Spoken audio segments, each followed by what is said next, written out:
pack your things and leave the key on the kitchen counter," my father said without looking up from his coffee, and just like that the house I had lived in for 23 years stopped feeling like home. The words hung in the air longer than I expected, as if the walls themselves were waiting for someone to laugh and say it was a joke, but no one did.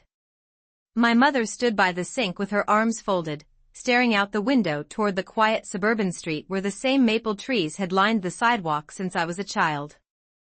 The late afternoon sun was warm, the kind of golden light that usually made our kitchen feel comfortable, but that day it only made everything look strangely distant, like I was already remembering it instead of living in it. I set my fork down beside the untouched plate of food and looked at the two people who had raised me, wondering if I had somehow misunderstood what I had just heard. My father finally lifted his eyes toward me with the same expression he used when discussing bills or car repairs, calm and practical, as if he were explaining something obvious. He said the house wasn't a place for someone who refused to follow the plan anymore. He said adulthood meant standing on your own 2 feet. My mother nodded slightly, not unkindly, but with the quiet agreement of someone who had already decided the conversation was over. I remember the ticking of the old wall clock above the refrigerator and the low hum of the dishwasher finishing its cycle, ordinary sounds that suddenly seemed louder than anything else. I didn't argue. For a long moment I simply sat there, trying to absorb the strange fact that a person could feel both stunned and perfectly clear at the same time. Then I stood up, walked upstairs, and opened the closet in the small bedroom where I had slept since middle school. My suitcase was still on the top shelf from the last time I had traveled with my grandfather 2 summers earlier. I pulled it down, brushed a thin layer of dust from the handle, and began folding clothes with slow, careful movements. The room looked exactly the same as it always had: faded posters, a desk by the window, the old baseball cap my grandfather had given me, hanging on the bedpost. I slipped the cap into the suitcase without really thinking about it. 20 minutes later I carried the suitcase downstairs and placed the house key beside the fruit bowl on the counter. My parents were still in the kitchen, speaking quietly about something unrelated, like the weather or the grocery list. No one raised their voice. No one stopped me as I walked to the front door and stepped out onto the porch. The evening air felt cooler than I expected, and for a second I just stood there looking at the quiet street, trying to understand how a life could change in the span of a single sentence. What I didn't know then was that less than 24 hours later a phone call from a bank downtown would reveal something my grandfather had arranged years earlier, something so unexpected it would turn that quiet walk down the front steps into the first moment of an entirely different life. I drove for almost 40 minutes before I realized I had not chosen any particular direction at all. The streets slowly changed from the quiet neighborhood I had grown up in to wider roads lined with gas stations, grocery stores, and the glowing signs of small restaurants preparing for the dinner rush. The sky was turning a deeper shade of blue as evening settled in, and the streetlights flickered on one by one like a line of quiet witnesses. I finally pulled into the parking lot of a small roadside motel just outside town, the kind with a faded sign and a single row of doors facing the highway. The front desk clerk looked up from a magazine when I walked in with my suitcase and asked for one night. I paid with the debit card that still held the last few $100s from a part-time job I had been working. The room smelled faintly like laundry detergent and old carpet, and the air conditioner hummed softly near the window. I set the suitcase beside the bed and sat down without turning on the television or the lights. Outside, I could hear the occasional car passing on the highway, each one fading into the distance after a few seconds. For a long time I simply sat there with my hands resting on my knees, replaying the quiet scene from the kitchen earlier that evening. My father had not raised his voice. My mother had not cried. The entire moment had unfolded with the calm practicality of someone discussing where to place a piece of furniture. The more I thought about it, the stranger it felt. Families were supposed to argue loudly when things fell apart. Instead, mine had ended the conversation like closing a door. I leaned back against the thin motel pillow and stared at the ceiling fan slowly rotating above me. My suitcase was still half open on the floor, and when I reached down to move it closer to the wall, something slipped out of the front pocket and landed softly on the carpet. It was the old baseball cap my grandfather had given me 2 summers earlier during the last trip we took together along the coast. I picked it up and turned it over in my hands, remembering how he had laughed when the wind nearly blew it off my head while we were standing on a pier watching fishing boats return to the harbor. My grandfather Edward had always been different from the rest of the family. He never spoke loudly, but when he did say something it usually carried more weight than anyone expected. He used to tell me that a person could learn more about others in quiet moments than during any argument. I had not fully understood what he meant back then, but sitting alone in that small motel room, I began to realize how clearly he had always seen people. I placed the cap on the nightstand beside the bed and lay back down, still fully dressed, listening to the distant hum of traffic outside. At some point during the night I must have fallen asleep, because the next thing I remember was the pale morning sunlight slipping through the thin curtains and the sound of my phone vibrating against the wooden nightstand. I reached over slowly, still half asleep, expecting perhaps a message from a friend or a notification from an app. Instead, the screen showed a number I did not recognize, followed by a short voicemail notification that had arrived only seconds earlier. I sat up in bed and listened as a calm professional voice introduced herself as Ms. Harper from Whitmore and Hale Private Bank in downtown Boston and politely asked me to return her call regarding an urgent matter connected to my name and a file that had recently been reviewed. For a moment I simply stared at the phone, wondering if the message had been meant for someone else, because at that moment the idea that a private bank might be looking for me felt about as realistic as the quiet promise my grandfather used to make whenever he smiled and said that life sometimes waits for the exact moment when people think they have nothing left. I listened to the voicemail twice before I finally called the number back. The motel room was quiet except for the soft hum of the air conditioner and the faint sound of trucks passing on the highway outside. My voice sounded strangely formal when I introduced myself, as if I were speaking to someone about a job interview instead of a message that had arrived in the middle of a morning that had already felt unreal. The woman who answered sounded exactly like the voice from the voicemail, calm and professional, and she confirmed that her name was Ms. Harper from Whitmore and Hale Private Bank. She spoke carefully, as though every word had been chosen in advance, and explained that there was a matter involving documentation connected to my grandfather Edward Whitmore. Hearing his name made me sit up a little straighter on the edge of the motel bed. She asked if I would be able to come to their office downtown that morning to review a file that required my presence and identification. I told her that I was not entirely sure why a bank would need to speak with me about my grandfather, but she simply replied that the matter would be easier to explain in person. There was no urgency in her tone, but there was a certainty that made the request feel more important than it sounded. After the call ended, I sat quietly for a moment with the phone in my hand. Outside the motel window, the morning traffic had grown steadier, and sunlight stretched across the parking lot where a few early travelers were loading their cars. I looked at the old baseball cap resting on the nightstand and remembered my grandfather's habit of arranging things quietly behind the scenes. He had always believed that planning ahead was a form of kindness, even if the people around him did not understand it at the time. I stood up, splashed cold water on my face in the small bathroom sink, and changed into the cleanest shirt I had left in my suitcase. The drive into the city took about 30 minutes, and the closer I got to downtown Boston the taller the buildings became. Glass towers reflected the bright morning light, and the streets were filled with people moving quickly toward offices and coffee shops. Whitmore and Hale Private Bank occupied the corner of an old granite building that looked older than most of the others around it, with tall windows and polished brass handles on the front doors. Inside, the lobby was quiet and cool, with marble floors that echoed softly under my shoes. A receptionist greeted me with a polite smile and asked for my name, and when I told her, she immediately picked up the phone and spoke in a low voice to someone upstairs. Within a minute, a woman in a navy blue suit stepped out of an elevator and walked toward me with the same composed expression I had heard through the phone earlier. She introduced herself again as Ms. Harper and thanked me for coming so quickly. Her handshake was firm but brief, and she gestured for me to follow her down a hallway lined with framed photographs of buildings and old financial documents. We stopped at a quiet conference room with a long wooden table and a single folder placed neatly in the center. Miss Harper closed the door behind us and sat across from me, folding her hands together as though preparing to explain something that required patience.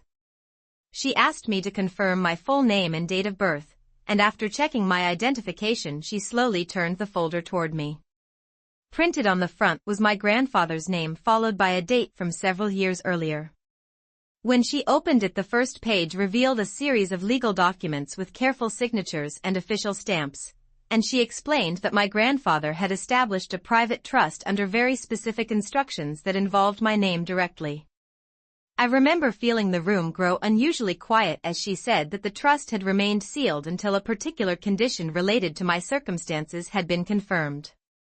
When she looked up from the page, her expression softened slightly, and she said that according to the documents that condition had been met. Only yesterday.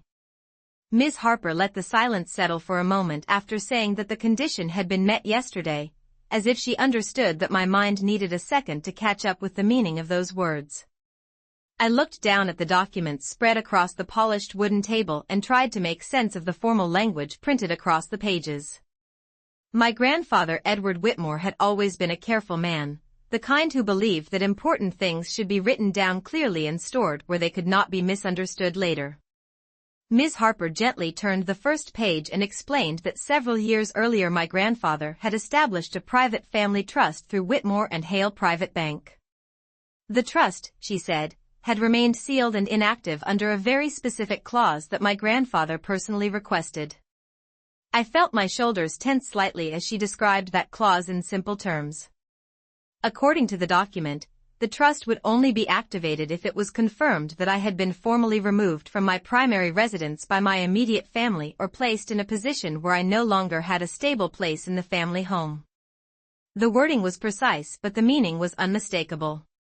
My grandfather had prepared for the possibility that one day I might be pushed aside by the very people who were supposed to protect me. For a moment I did not know whether to feel surprised or strangely understood. Ms. Harper continued speaking in the same calm tone, explaining that the bank had verified the change in my living situation earlier that morning after reviewing several supporting records and a confirmation call placed to the residence listed in the documents.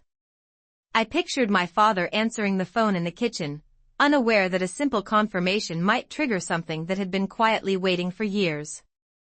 Ms. Harper then opened another section of the folder and slid a new page toward me. This one contained a summary of the trust itself, along with several figures that seemed unreal when I first looked at them. She explained that the trust contained a combination of investments, real estate holdings, and private accounts that my grandfather had accumulated throughout his lifetime. The total estimated value of the trust, after several years of growth and reinvestment, was now approximately $1.2 billion.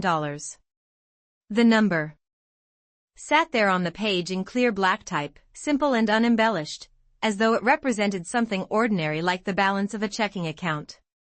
I felt a quiet stillness settle over the room as I read the number again to make sure I had not misunderstood it. Ms. Harper did not rush the moment. She simply folded her hands together and waited while I absorbed what she had just told me.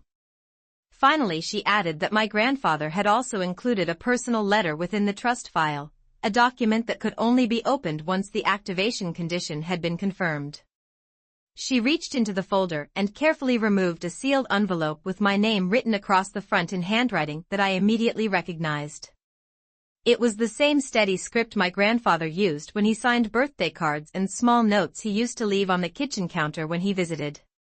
She placed the envelope in front of me and said quietly that everything in the room now belonged to me to review, including the decisions that would follow. I sat there looking at the envelope for several seconds, aware that somewhere across the city my parents were probably beginning their ordinary morning without realizing that a plan my grandfather set in motion years ago had just changed the direction of my life. I did not open the envelope immediately. Instead, I rested my hands on the edge of the conference table and looked again at my grandfather's handwriting across the front, steady and unmistakable. For years he had written my name that way on birthday cards, on postcards from places he traveled, even once on the back of a paper bag when he had wrapped a small gift during one of his visits. Seeing it there now felt strangely familiar, like hearing a voice from a quiet memory. Ms. Harper remained seated across from me with the same calm patience she had shown since I arrived, giving me the time to decide when I was ready. Finally, I slid a finger beneath the flap and opened the envelope carefully so the paper inside would not tear. The letter was only 2 pages long, written in the same careful script, and the first line made me pause before I continued reading. My grandfather wrote that if I was reading the letter then something had already happened that he had worried about for a long time. He explained that people sometimes reveal their true priorities when comfort becomes more important than loyalty, and that he had quietly prepared for that possibility because he believed I deserved protection even after he was gone. As I read further, the tone of the letter became less formal and more like the conversations we used to have during long drives or quiet afternoons on his porch. He wrote that the trust was never meant to be a reward for success or a punishment for anyone else. It was meant to be a safeguard so that I would never be forced to depend on people who measured worth only through convenience. The letter explained that he had built the trust slowly over many years, reinvesting profits from businesses he had owned and properties he had managed. Each decision, he wrote, was made with patience because time has a way of multiplying careful choices. At the end of the first page he included a sentence that made me stop and look up from the paper. He wrote that the condition activating the trust had been included not because he expected the worst from my parents, but because he had watched enough quiet moments to understand the direction things might eventually move. The second page was shorter. In it he wrote that money itself was never the real inheritance. Responsibility was. He said the trust would give me freedom, but freedom required judgment. He encouraged me to remember the simple lessons he had repeated for years: listen more than you speak, choose patience over anger, and never confuse power with character. When I finished reading, I placed the letter back on the table and noticed that Miss Harper had quietly arranged several additional documents beside the original folder. She explained that the trust would now transfer under my full authority, but the bank would provide advisors to help guide any decisions about the assets and investments involved. Her voice remained steady, but I could sense a certain respect in the way she spoke now, as if she understood that the person who had walked into the building earlier that morning was not quite the same person sitting there now. I folded the letter carefully and returned it to the envelope before placing it beside the folder. Somewhere outside the tall windows of the bank, the city continued its normal rhythm of traffic and footsteps, but inside the room everything felt unusually still. Only a single thought moved clearly through my mind. The night before I had stepped out of my parents' house with a suitcase and nowhere to go. Now I was sitting in a quiet conference room holding the final message of the one person who had quietly prepared a future for me long before anyone else realized I might need it. I sat in the quiet conference room for several more minutes after finishing the letter, letting the words settle in my mind the same way dust settles slowly in sunlight. The envelope rested beside the folder of legal documents, and for the first time since the previous evening I felt something that was not confusion or disbelief. It was clarity. Ms. Harper gently slid another sheet of paper across the table, explaining that the trust was now fully active and that several financial advisors would soon begin preparing reports so that I could understand the scope of the assets involved. She spoke carefully, outlining that the trust included diversified investment accounts, commercial real estate holdings, and private shares in several companies that my grandfather had helped build over decades. The numbers sounded enormous when she described them, but strangely I found myself thinking less about the amount and more about the quiet patience it must have taken for him to create something so carefully structured. My grandfather had never spoken about wealth in dramatic ways. Instead, he always talked about responsibility and time. Time, he used to say, was the one resource that quietly multiplies everything you place inside it. Ms. Harper continued explaining the immediate steps that would follow. The bank would arrange temporary accommodations if I needed them, and a legal advisor would meet with me later in the afternoon to review the trust structure in detail. As she spoke, my phone vibrated lightly against the conference table. I glanced down and saw my mother's name appear on the screen. For a second I wondered if it was a coincidence, But then the phone vibrated again almost immediately after the first call ended. A second call followed only a minute later. I silenced the phone and turned it face down on the table. Ms. Harper noticed the movement but did not ask questions. Instead, she continued reviewing the documents with the same composed professionalism she had shown all morning. When the meeting ended, she walked me back through the quiet hallway and into the bright lobby of the bank. Outside, the midday sun reflected off the glass towers of downtown Boston, and the sidewalks were busy with people moving between offices and restaurants. The city looked exactly the same as it had earlier that morning, yet everything felt slightly different to me now. I stepped outside and stood for a moment on the granite steps of the building, feeling the cool breeze coming in from the harbor. My phone vibrated again.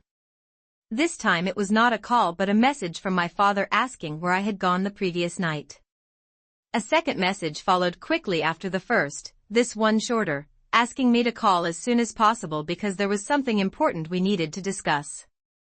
I looked at the messages without responding.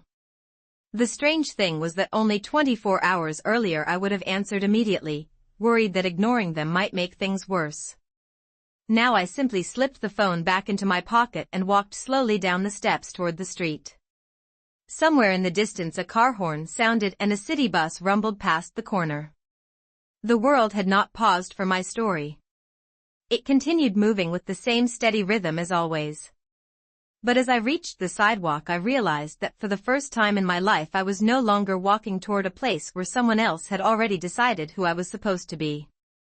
I walked several blocks before I realized I had no real destination in mind. The streets of downtown Boston moved around me with their usual steady rhythm, people crossing intersections with coffee cups in their hands, taxis sliding through traffic lights, and the distant sound of construction echoing between tall buildings. Everything looked ordinary, yet my mind kept returning to the quiet conference room upstairs and the envelope with my grandfather's handwriting. The weight of what had just happened did not feel dramatic or overwhelming the way people might imagine. Instead, it felt calm, almost deliberate, as if a door had quietly opened somewhere in the distance and I had simply stepped through it. I stopped at a small cafe on the corner and ordered a cup of coffee, choosing a seat by the window where I could watch the movement outside. The barista handed me the cup with a quick smile, unaware that the person standing in front of her had begun the morning with a suitcase and a motel receipt and now held the responsibility of something far larger than she could guess. My phone vibrated again on the table. This time there were 3 messages waiting. The first was from my mother asking if everything was all right and why I had not answered earlier. The second message was from my father, shorter and more direct, asking me to call him immediately. The third message appeared a few minutes later while I was still staring at the screen. It simply said that they had received an unexpected phone call from a bank asking questions about me and that they needed to understand what was happening. I took a slow sip of coffee before locking the phone and placing it back on the table. My grandfather had once told me that the truth has a quiet way of traveling faster than people expect. Sitting there by the window, I began to understand exactly what he meant. The confirmation call the bank had mentioned earlier must have reached my parents only an hour ago, and now the first ripple of the situation had already reached them. I pictured my father standing in the same kitchen where he had told me to leave, holding the phone with that same practical expression he used when solving problems that seemed simple. But this time the problem would not be simple. I finished my coffee and stepped back out onto the sidewalk where the afternoon sun reflected off rows of glass windows across the street. The city air carried the faint smell of the harbor mixed with the warm scent of food from nearby restaurants preparing for lunch. As I walked, I found myself thinking about something my grandfather had written in the letter. He said that money itself was never the real inheritance. Responsibility was. Responsibility meant deciding what kind of person you would become once circumstances changed. I reached a quiet park a few blocks away and sat down on a wooden bench beneath a tall elm tree. My phone vibrated again in my pocket, but this time I did not check it right away. Instead, I watched the branches above me. moved slowly in the breeze and considered the strange distance that had appeared between the person I was yesterday and the person I was becoming now. Only one day earlier I had been walking out of my parents' house wondering where I would sleep that night. Now the future in front of me felt wide and uncertain, not because it was empty, but because it was finally mine to shape without anyone else deciding its limits. I remained on the bench in the small park for a long time, watching the afternoon light shift slowly across the grass while the city continued its quiet movement around me. The wind moved through the branches above my head with a soft rustling sound, and somewhere across the street a group of office workers laughed as they walked toward a cafe. Life had not paused for what had happened to me. It simply kept moving forward, the same way my grandfather had always said it would. Eventually my phone vibrated again in my pocket, and this time I took it out and looked at the screen. There were several new messages waiting. My mother had sent another one asking if I was safe and where I had gone after leaving the house the night before. My father had written 2 more messages after that. The tone of the first was still firm, asking me to explain what the bank had called about earlier that morning. The tone of the second message was noticeably different. It said that perhaps we should all sit down and talk calmly because there might have been some misunderstanding the night before. I read the words slowly, noticing the careful way the message had been written. Only yesterday there had been no misunderstanding when I was told to pack my things and leave the key on the counter. I slipped the phone back into my pocket and leaned back against the wooden bench, thinking about the letter again. My grandfather had not written the trust out of anger. He had written it out of patience. That difference suddenly seemed important. Patience did not rush toward revenge or quick decisions. It simply waited until the truth of a situation became impossible to ignore. After a few minutes I stood up and began walking again, following the quiet path that curved through the park toward the street. The late afternoon sunlight was softer now, casting long shadows across the sidewalks. I passed a bookstore window and caught a brief reflection of myself in the glass. The person looking back at me seemed the same as the one who had walked out of the house the night before with a suitcase. The difference was not visible from the outside. It existed somewhere deeper, in the quiet understanding that the direction of my life was no longer tied to the approval of anyone else. As I reached the corner of the street my phone vibrated once more. This time it was not a message but a call from my father.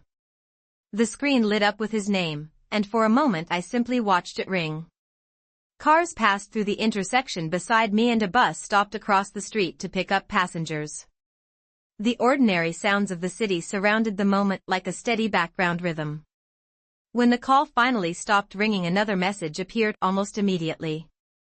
My father wrote that the bank had told him a trust connected to my grandfather had been activated and that he needed to understand what that meant for the family. I stood there reading the message again before slowly placing the phone back into my pocket. My grandfather had once told me that people often reveal their true priorities the moment circumstances begin to change. Standing there on the sidewalk I realized that the real conversation had not even started yet, but the tone of it had already shifted. Only 24 hours earlier I had been the person leaving a house with nowhere to go. Now the people who told me to leave were beginning to realize that the quiet plan my grandfather had prepared years ago had just moved the balance of every conversation in a direction none of them had expected. I did not call my father back that afternoon. Instead I walked slowly through the city until the sun began to lower behind the tall buildings, casting long golden reflections across the glass towers of downtown Boston. The streets grew quieter as office workers finished their day and restaurants began setting out evening lights near their windows. I eventually found myself standing near the harbor where the water moved gently against the docks and small boats rocked softly in the fading light. The air smelled faintly of salt and engine fuel from the nearby marina. I leaned against the railing and looked out over the water while the events of the past 24 hours settled into something clearer. Only the night before I had stepped onto my parents' porch with a suitcase and the quiet understanding that I was no longer welcome inside the house where I had grown up. The memory did not feel as heavy now as it had then. It simply felt like a moment that had revealed something important. My phone vibrated again in my pocket, and when I checked it I saw that my father had called twice more while I had been walking. There was also a longer message waiting. This time the tone had changed completely. He wrote that perhaps things had been said too quickly the night before and that family disagreements should never lead to permanent decisions. He suggested that I come home so we could sit together and talk calmly about everything that had happened. I read the message slowly while the harbor wind moved across the water in front of me. My grandfather's letter came back to my mind again, especially the part where he wrote that freedom requires judgment. Judgment meant understanding the difference between a moment of regret and a pattern that had existed for years. I slipped the phone back into my pocket and remained by the railing for a few minutes longer before turning away from the harbor. The sky was beginning to darken, and the first lights of the evening had started to glow along the waterfront streets. As I walked back toward the city I realized that the most important part of the past day was not the number written on the trust documents or the sudden attention from the bank or the calls now coming from my parents. The most important part was something quieter. It was the realization that my grandfather had believed in me long before circumstances forced anyone else to reconsider how they treated me. That belief had been waiting patiently for years until the moment it was needed. By the time I reached the street where I had parked earlier that morning the city lights reflected across the pavement and the evening traffic moved steadily through the intersections. I paused beside the car door and looked once more at the skyline rising above the harbor. My life had not changed because someone suddenly gave me power. It had changed because someone had quietly trusted me with responsibility. And for the first time since leaving the house the night before, I understood exactly what my grandfather meant when he wrote that the true inheritance was never the money itself. The true inheritance was the chance to decide what kind of future you would build once the door behind you had closed.